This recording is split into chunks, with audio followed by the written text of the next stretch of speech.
Good morning, everyone. Last night I ended up getting some dinner from the Dubliner, which is the restaurant and bar in the hotel here.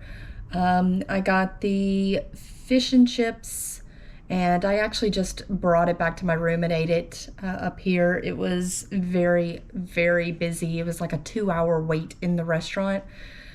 So I went downstairs, placed my order, came back to my room, waited about 20 minutes, and then went and picked up my food. Food was good. I mean, it's fish and chips. Um, then I went to bed early. I was so tired and I wanted to give my body enough time to recuperate from yesterday. So I ended up sleeping many, many, many hours. I actually slept in today. It's almost 10 o'clock. And usually I get up fairly early when I travel so that I can just cram as much as I can into a day. But I did want to give myself enough sleep to try and heal from yesterday. Woke up this morning. My legs are a little sore, to be expected. I figure I can just kind of walk that off. However, my right foot and ankle still hurts pretty bad. I do have a pretty big bruise on my foot. I don't know if it's from where everything's trying to heal. That's kind of the way I'm looking at it. Is yes, it's a bruise, but it's my body's way of saying, hey, we're trying to repair this for you. So just getting up, moving around the room, I'm kind of taking it slow. I'm walking, but I'm taking it slow. I don't want to do any more damage to where I'm completely out the rest of this trip. Since this was a free day and I don't have anything in particular planned, what I am going to attempt to do is I'm going to head down the street here to Corner Bakery and grab some breakfast again. The food near the National Mall is pricey, very pricey. Like I said the other night, I got burgers and fry and a soda, and it was like $30. So I did notice that when I got Corner Bakery yesterday, I got a coffee with a lot of frou-frou stuff because I'm just like that. And I got a croissant sandwich, and it was $16, which to me is fairly reasonable. I mean, if you were to go to a Starbucks, you're looking at $6 or $7 for a coffee just by itself. So I'm going to get breakfast at Corner Bakery. From there, I am going to try to get onto the Circulator bus, which basically it's a bus that loops around the National Mall. That's all it does. It just goes around the National Mall and stops at different stops. So I'm going to try and get onto that bus and go to the Natural History Museum. Now, I know the Natural History Museum is massive. I passed it yesterday, and I swear to you, the building is the size of a city block, and it is multiple stories. So I'm very well aware that it's going to be a lot of walking. However, since I don't have anything planned, I have all day to go through the Natural History Museum. So I am going to, rest if I need to rest. I'm going to walk slow and take it easy. And hopefully, once I, fingers crossed, make it through the museum, I would jump back on the Circulator bus and come back to the hotel. That is my plan, my tentative plan. I mean, I could get to the Corner Bakery and be like, I can't walk. In which case, I would just come back to my room and rest for today. I have stuff I can do to keep me entertained in my room, and so I'm not too worried about that. But Yeah, so I'm going to try and do the Natural History Museum today, and we will see how that goes.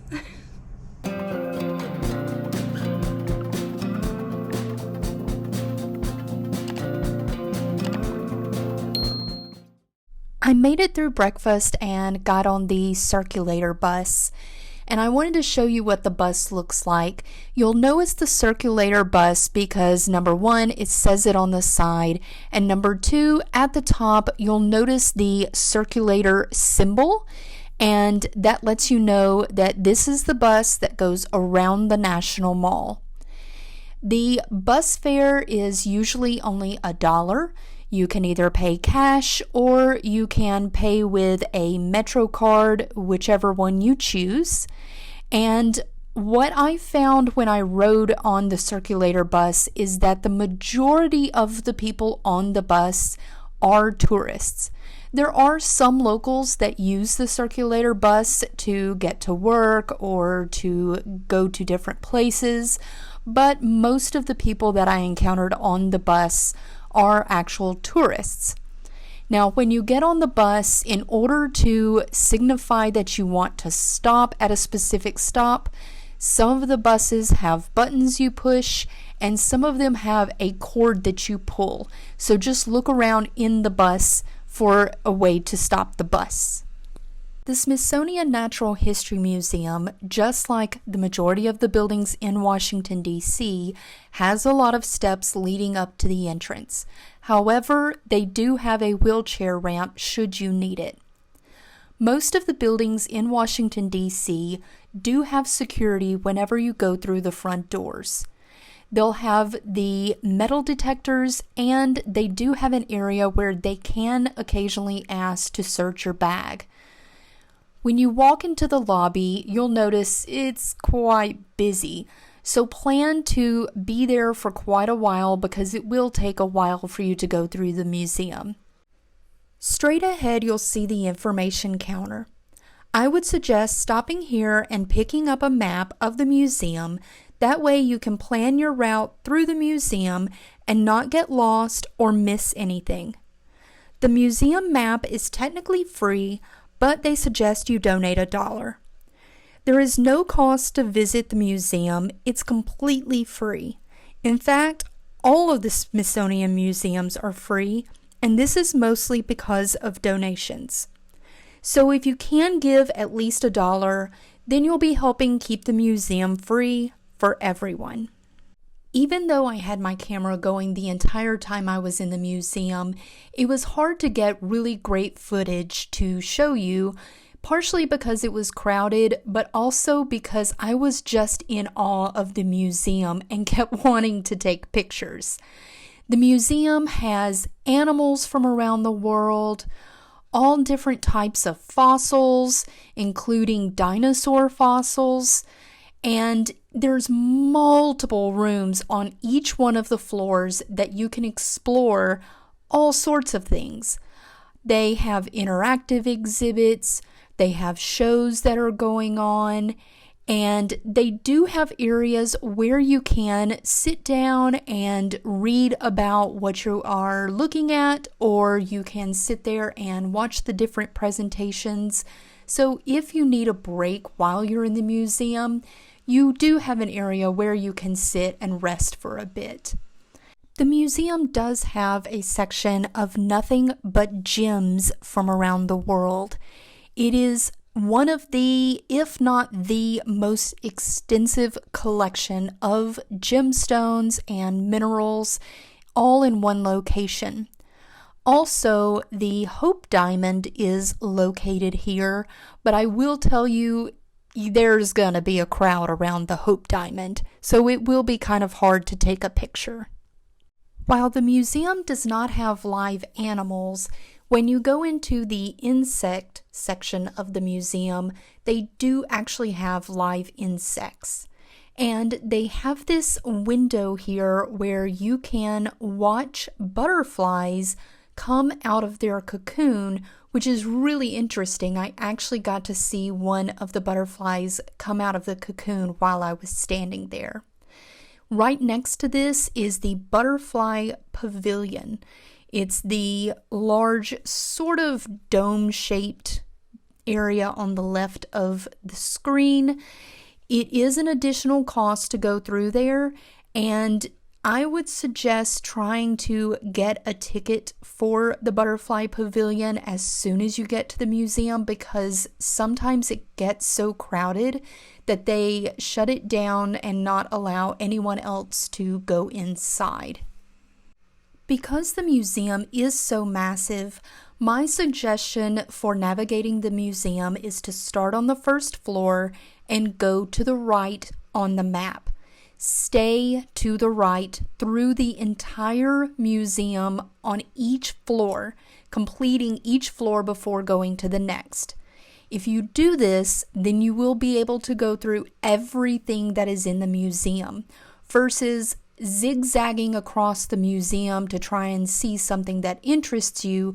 You might miss an entrance into an entire room in the museum.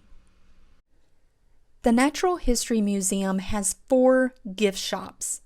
There is one on the first floor, one on the second floor, and 2 on what is considered the ground floor, but depending on what entrance you come in from off the street, it could seem like the basement.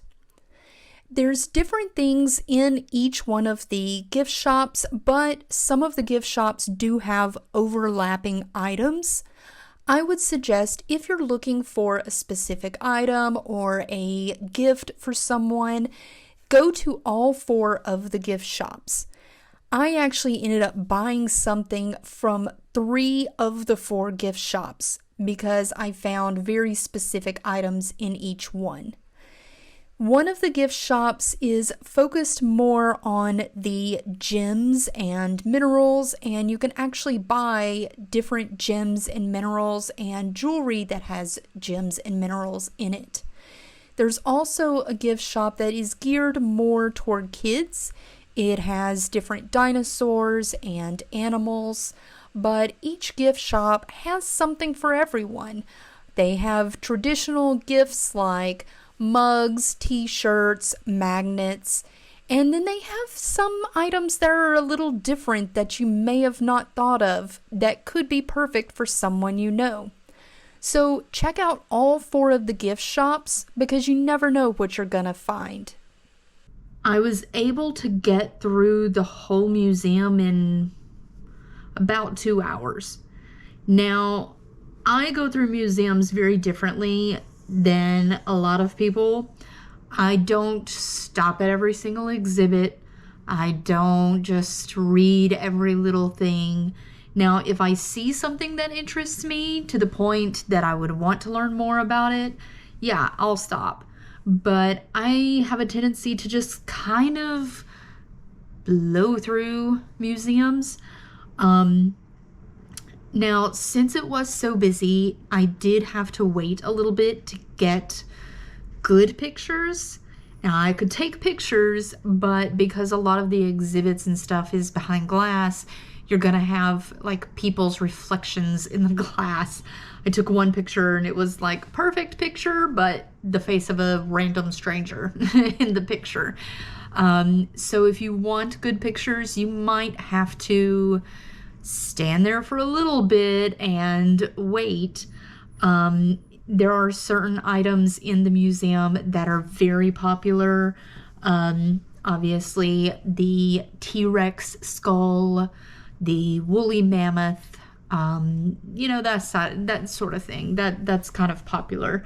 So you might have to wait a little bit to get the good pictures. But I did get through the museum, like I said, roughly in about 2 hours. I went to all of the gift shops. From there, I was really debating about going to the Air and Space Museum. I really wanted to try and squeeze that in today. And if my ankle wasn't hurting, I could have totally done it. But I didn't want to push it. I didn't want to injure myself even more.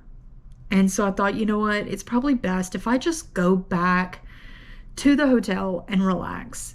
I managed to catch a circulator bus. Technically, the stop that was across, like over the National Mall, heading back towards Union Station. That stop is not there right now because of construction. But I saw the circulator bus and I was kind of like, where's the stop? And he kind of honked his horn and was like, come on, because traffic happened to be stopped at the moment. So I was able to run over to him and go ahead and jump onto the bus. Thank goodness, because I could not walk to the next bus stop. But he dropped me back off here at Union Station. I got kind of a late lunch in the Dubliner downstairs. I ended up getting the Philly cheesesteak sandwich and fries, which was good, but it was a lot of food. So I only ended up eating half of the fries and half of the sandwich. I brought it back here to my room. I'll probably try to munch on that kind of for dinner, just so I don't have to go out. But I am probably going to take a nap, maybe watch some streaming stuff on my iPad, maybe work on my cross-stitching project. Since I've now gone into a few states, I can work on that project. But the rest of the night, I plan on just taking it easy and relaxing and trying to let my ankle and foot heal. Once I got to walking, my legs started feeling fine, just kind of working out the muscle tension. But tomorrow I have the Capitol tour, the tour of the Senate, and something else, I think, near the Capitol building, and I don't want to really be hurting tomorrow, so called it an early day today. Gonna relax. If anything else happens tonight, I'll shoot a video, let you guys know, but other than that, I'll probably see all of you tomorrow. Bye!